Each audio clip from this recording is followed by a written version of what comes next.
Here's the damage to our house from the tree.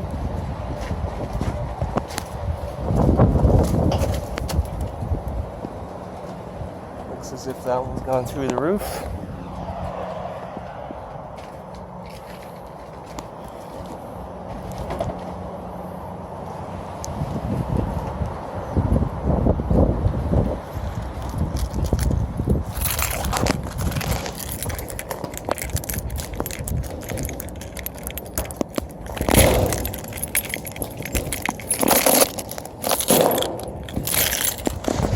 Can't open the shed.